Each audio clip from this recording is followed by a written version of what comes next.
Pertanyaan berikutnya Ustadz. Baru-baru ini terjadi pembubaran kajian Ustadz dan penolakan dakwah dari salah satu asatis di salah satu daerah oleh sebuah ormas. Bagaimana kita sebagai penuntut ilmu menyikapinya Ustadz? Karena kami melihatnya adanya fitnah-fitnah yang dilontarkan terhadap dakwah sunnah Ustadz. Ya Allahul Musta'an. Allah tempat kita memohon perlindungan ya. Memang dalam dakwah itu ada suka dukanya. Ada suka duka. Akan ada yang menerima tadi saya bilang, ada yang menolak. Itu biasa. Kita mendoakan bagi teman-teman kita yang belum bisa menerima, maka agar Allah SWT berikan hidayah. Tapi ini bukan berarti harus menghentikan dakwah, gitu kan? Mungkin karena mereka belum mengetahui, gitu kan? Alhamdulillah, selama ini semua teman-teman dakwah sunnah, dakwah salaf ini, kalaupun ceramah jelas, pakai mikrofon, pengeras suara di media, tidak ada yang disembunyikan. Ya. Saya pernah berbicara dengan seorang tokoh, kebetulan tidak sengaja ketemu di musim haji. Beliau di sebelah saya. Kemudian salah satu tokoh yang dikenal gitu ya. Kemudian beliau mengatakan setelah salaman nama saya, habis sholat subuh lalu dia bilang, kenapa Ustadz Khalid teman-teman salafi atau teman-teman sunnah ini suka sekali menyalah-nyalahkan ibadah kami. Dan seterusnya dia sebutkanlah beberapa syubhat-syubhat yang disampaikan, tapi intinya merasa terganggu dengan dakwah ini. Setelah selesai beliau menyampaikan semua, terus saya mengatakan, antum sudah selesai? Dia bilang iya. Terus saya bilang, antum izinkan saya untuk menjawab ini? Dia bilang, ya silahkan.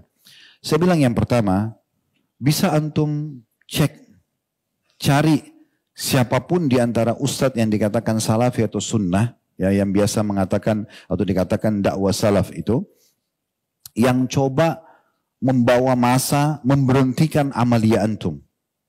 Coba datangkan satu contoh saja.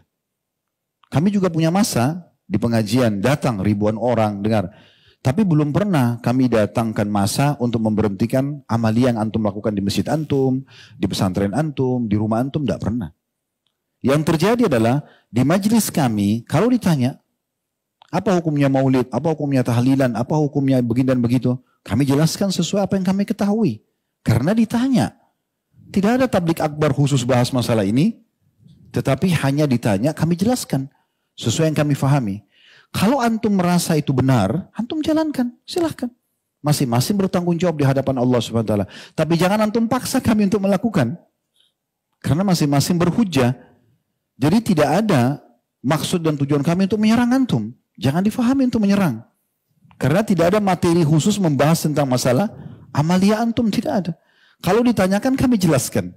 Dan itu hak kami menjelaskan di pengajian kami. Sebatas itu.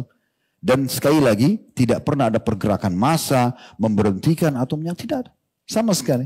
Dan itu hak kita masing-masing. Antum mengatakan boleh, kami mengatakan tidak boleh. Saling menghormati, selesai kan gitu. Konsepnya. Kami teman-teman salafi ini hanya butuh dalil. Saya bilang begitu, ini di rumah Allah saya menyampaikan ya, kepada beliau. Kami cuma butuh dalil. Ada dalil, antum akan temukan kami berada di saf pertama. Pertama mengerjakan perbuatan tersebut. Apa saja, ini dalilnya, ini hadisnya, ini ayat Al-Qur'annya, ini perkataan sahabat. Kami langsung melakukan itu. Insya Allah kami yang pertama melakukannya. Tapi kalau tidak ada dalil, antum akan temukan kami paling jauh. Sebatas itu. Terus dia balik tanya kepada saya, oh berarti teman-teman salafi cuma butuh dalil. Saya bilang iya, hanya itu saja. Oh kalau gitu nanti saya akan sebarkan. Fadhal, silahkan. Tidak ada yang tertutup kok. Kan gitu.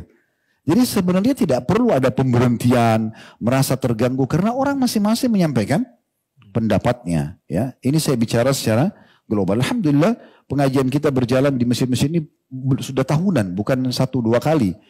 Alhamdulillah kita selalu sampaikan kalau Allah, kalau Rasul.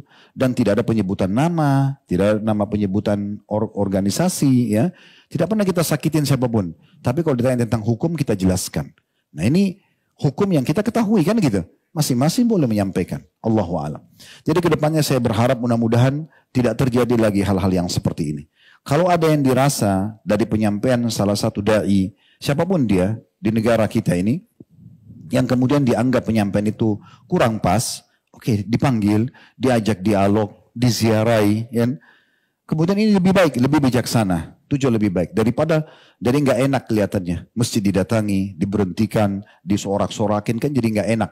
Umat Islam sama umat Islam kok ada masalah apa nih, gitu kan? Hanya karena tidak sepaham dalam masalah amaliyahnya, ini nggak penting gitu. Apalagi sama-sama ahli sunnah itu sama sekali tidak diharapkan tentunya. Allahu a'lam.